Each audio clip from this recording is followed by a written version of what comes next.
Karibu Katoro.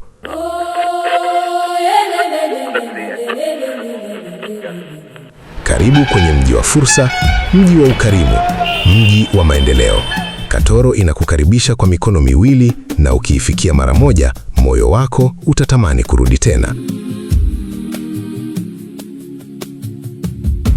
Sitamani kutoka Katoro kwa sababu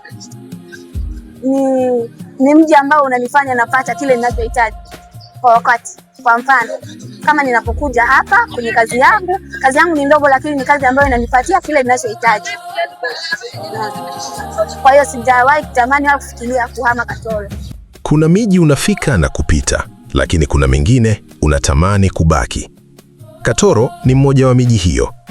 Ukiingia tu utagundua kwamba hapa maisha yanaenda kwa kasi, watu wanachapa kazi na kila kona kuna dalili za maendeleo.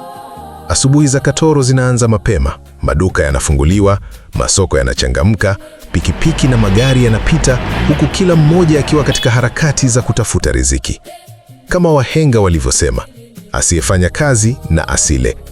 Huo ndio moyo wa Katoro, mji unaoamini kwamba maendeleo yanajengwa kwa juhudi na uchapakazi. Kinachovutia zaidi si majengo wala barabara pekee, bali ni watu wake. Ukikutana na mkazi wa Katoro, mara nyingi atakusalimia kwa tabasamu na kukuelekeza unapotaka kwenda bila kusita. Ukarimu huo ndio unaofanya mji huu ujisikie kama nyumbani, hata kama umefika kwa mara ya kwanza. Biashara nazo zinaendelea kukua kila siku.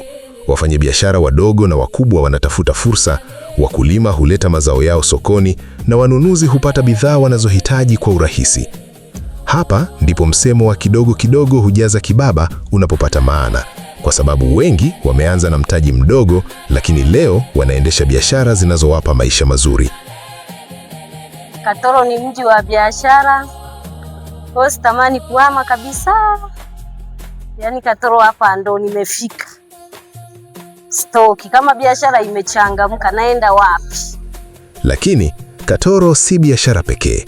Ni sehemu ambayo watu hujenga mahusiano, hushirikiana katika shughuli za kijamii na kusaidiana pale panapohitajika. Hii ndiyo sababu mji huu unaendelea kukua, si kwa majengo tu, bali pia kwa mshikamano wa watu wake. Karibuni mji wa Katoro, mji wa kibiashara, mji wa kimkakati. Karibuni kwa uwekezaji. Mji huu ni mji wenye ukomavu mkubwa na wafanya biashara wakubwa na wadogo. Mnayoona yanayo trendi mitandaoni, kwenye mitandao ya kijamii, yale sio maigizo. Leo Katoro inaendelea kubadilika. Kila mwaka kuna jambo jipya, kuna fursa mpya na kuna watu wapya wanaochagua kuifanya kuwa sehemu ya maisha yao. Si kwa sababu ni mji mkamilifu, bali kwa sababu ni mji unaoendelea kupiga hatua. Kwa majina naitwa Engineer Kijarimbu Ntemi, mbunge wa jimbo la Katoro. Katoro ni sehemu salama ya kila mwananchi wa Tanzania. Katoro ni eneo la wafanyabiashara, Katoro ni eneo la wachimbaji, Katoro ni eneo la wakulima. Kila aina ya biashara zipo. Ukifika Katoro utaipata Kariakoo, wanaosema iko Dar es Salaam, hata Katoro ipo. Kariakoo kubwa kabisa ambayo wafanyabiashara wake wanafanya biashara za sasa za kiwango.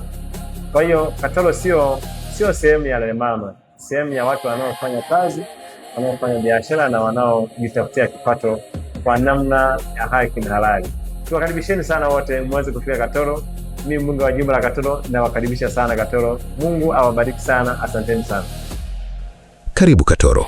Karibu kwenye mji wa fursa, mji wa ukarimu, mji wa maendeleo. Katoro inakukaribisha kwa mikono miwili, na ukiifikia mara moja, moyo wako utatamani kurudi tena.